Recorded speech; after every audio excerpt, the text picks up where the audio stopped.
This week, a new councilor was selected by the Duluth City Council to replace Barb Russ, who resigned due to health concerns. The city is facing some difficult times as the COVID-19 pandemic has created a large budget shortfall impacting city services. Well, joining us now is Terese Tomanek, Duluth's new city councilor.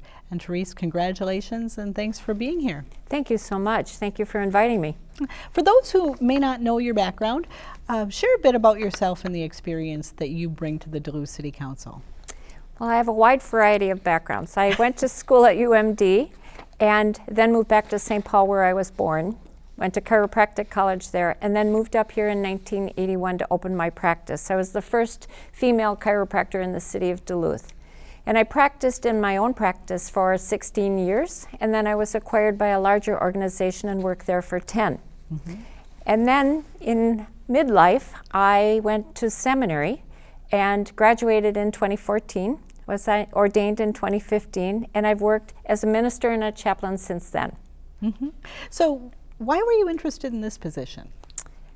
I think it's really a wonderful opportunity to work collaboratively with the other councilors, the mayor, the administration, to affect some change in Duluth. And I think the time is just right for me to have the time to serve. I have the passion to serve, and I wanted to do that work now. What do you think are the biggest challenges facing Duluth at this time? Unfortunately, the biggest challenge is going to be the budget and all that COVID-19 has forced upon us. Duluth was a very thriving city. We were really moving forward, but that budget is going to be painful. The discussions and the decisions we're going to have to make are going to be very, very difficult. And that's where we're going to need input from the community, consensus on the council, and working to make it as easy a process as it can be, though it won't be. From what you know of what the city provides in city services, how would you deal with the shortfalls? I'm pretty new. Are there areas where you would really want to focus those limited resources? Well, you know, we can look at all the FTEs, the full-time equivalents that we have. We pay a lot in paying our employees, and that's going to be difficult. We've had concessions from one of the bargaining units in Duluth, and that was a wonderful thing. We also have to look at some of the city assets on what are we going to do to support them, or are we going to have to divest? I think a lot of it depends on when we can open things up again, when we can safely have tourists, to see how long this process will last, and when we can get that economy going full steam ahead again. Well, speaking of the economy, what are your ideas in terms of what the city can do to help local businesses that have been impacted by this? Because their success actually leads to the city's success. Right. The mayor and the administration have already done some great things in helping the restaurants reopen and making that permit process a little easier so that they can have outdoor dining and move that out into spaces that weren't meant for dining before. So that's one thing that the city has done. I think we'll also be doing a lot of social media advertising that Duluth is being safe and open up, and so people can come to our city and feel safe and bring those tourist dollars. So I think that's going to be one of the important things that we can do. Now, I understand you served on the Earned Sick and Safe Time Task Force? I did. Did that give you any insights into what local businesses might need or want from the city? Yes, that was a really difficult process for our city. It was a much needed one, in my opinion.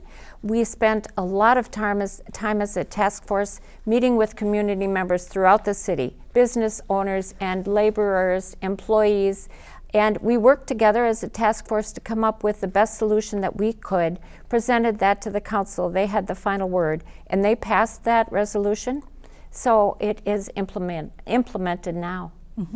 As you know, racial tensions are running high across the country. What do you think the city of Duluth is doing right, and what could it be doing better in terms of kind of navigating through and building community in these difficult times? I think communication is really an important thing, and the mayor has done a great job of communicating with the community as often as she can. I'm very proud of our police force. They've been doing a lot of work in training of their police officers, and so they have training on how to de-escalate situations. They have mental health training, and I think our police chief is going to make I know he's making a concerted effort to expand that. I would like to see more social workers involved in the police force. They have embedded social workers now and a police officer dedicated to mental health issues, but we're going to have to provide more services to people so that we don't get into those situations of escalation. The Minneapolis City Council has talked about defunding the city's police department. Would that be something that you would see ever being an option here in Duluth? I think the Duluth Police Department has a better relationship with the community than the Minneapolis Department had, and I don't see that that is something that the Duluth City Council is going to do. These are difficult times. Do you think that your experience as a chaplain in some way will help you in terms of the communication that's needed and the tone and respect that's needed at this particular point in time?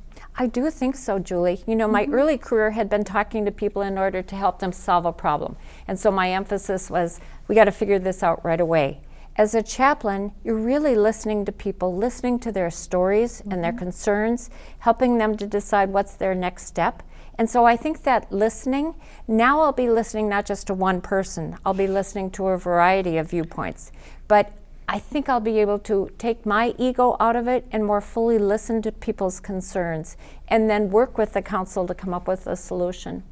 And I imagine that it's going to be a little bit of baptism by fire being dropped into this. Are you doing things right now to kind of get up to speed on all of the issues and meet with constituents a little bit? Absolutely. Tomorrow I have a 4-hour WebEx orientation. The city clerk has been wonderful in helping me quickly get up to speed. You know, the interview process itself was really interesting because I heard from so many other candidates and what their concerns are. Today I was able to open my city email and start reading some of the emails that are coming to me. I will soon have my telephone number available. So yeah, it is a baptism by fire or drinking from a fire hose. There's a lot of information to handle.